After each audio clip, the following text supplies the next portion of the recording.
This is Autoline Daily reporting on all aspects of the global automotive industry. Will car companies make their own electric motors for electric cars? Probably not.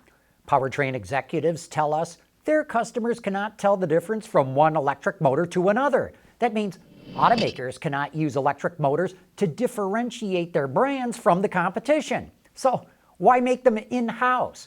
Besides, there are a number of Tier 1 suppliers who make electric motors, and they can sell them to all automakers. That means suppliers will have even greater manufacturing scale than any car company and will be able to make those engines at lower cost.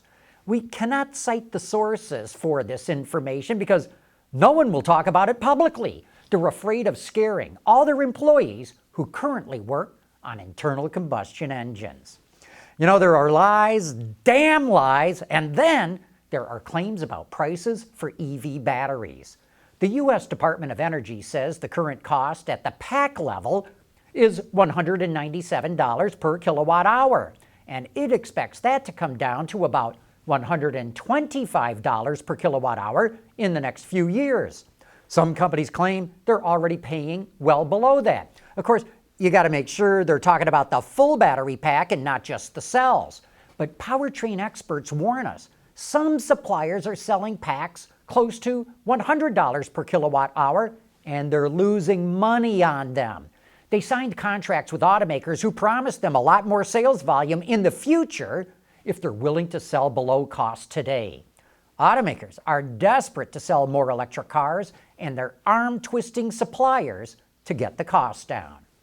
We got a great Autoline After Hours coming up later this afternoon. John Warniak, the Vice President of Vehicle Technology at SEMA, will be joining us, and we'll want to ask him what the aftermarket thinks about all these electric and autonomous cars. We'll also have Henry Payne from the Detroit News talking about whether or not we're ever going to see a Corvette SUV. So tune in at 3 p.m. Eastern Time on our website or our YouTube channel. Dana is a global automotive supplier. Since 1904, we have been finding a better way by providing technologies that propel our vehicles into the future. And today, we are developing the technologies that are driving tomorrow's electrified vehicles. Dana, people finding a better way. Ford is extending the warranty on the Fiesta and Focus equipped with automatic transmissions. Moreover, it's even going to reimburse customers who had their transmission repaired while they were not under warranty. The new warranty is good for 7 years or 100,000 miles and applies to cars built after July 4th of 2013. Ford already extended the warranty for cars built before that. The problems involve DCT or dual clutch transmissions. Ford decided to cut costs by going with a dry clutch design instead of a wet clutch, and that seems to be at the heart of this issue. Hey, who says young engineers only want to work for Silicon Valley startups? A survey of engineering students found they're quite interested in getting jobs with traditional OEMs. The survey involved 450 students from 16 universities across the U.S. and Canada, and it found that 28% of them want to work for a traditional car maker, 13% want to work for startups, and 3% want to work for a supplier. The students all participate in the Eco-Car contest sponsored by the Department of Energy, General Motors, and MathWorks.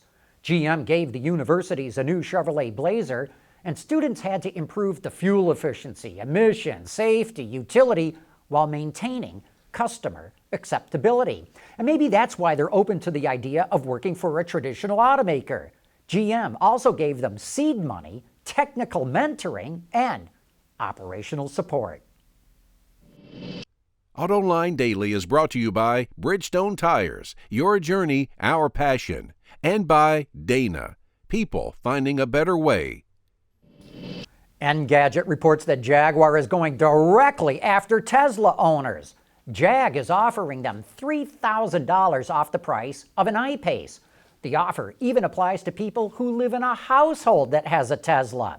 When you combine that with a $5,000 dealer discount and a $7,000 factory allowance, the discounts come to $15,000. That means Tesla owners can get an I-Pace for just over $54,000 instead of $70,000. You don't even have to trade in your Tesla to get the discount. Jaguar is desperate to sell I-Paces since they're moving off dealer lots at a pretty pokey pace. And it's no secret, Tesla churns through a lot of executives, but an analyst at Bernstein says the turnover rate is far higher than at other Silicon Valley companies. Tesla changes about 27% of its executives annually. They also looked at Elon Musk's direct reports and found the turnover rate is 44%. That compares to about 9% on average for other tech companies like Uber, Amazon, and Facebook. At the current rate Tesla is going through executives, it will replace all 150 of them in less than 4 years. And HR experts will tell you a high turnover rate is the sign of an unhealthy work environment. A few years ago, we showed you how Ford is using collaborative robots, or Cobots, at a plant in Germany.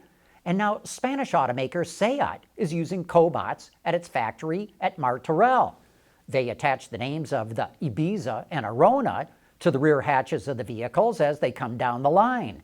They're equipped with artificial vision to help accurately place the correct letters, apply the necessary pressure, and adapt to the speed of the line. Cobots are the next big revolution in factory robots because they can work together with humans instead of being separated by safety cages or light curtains. And that brings us to the end of today's show. Thanks for watching, and please join us again tomorrow.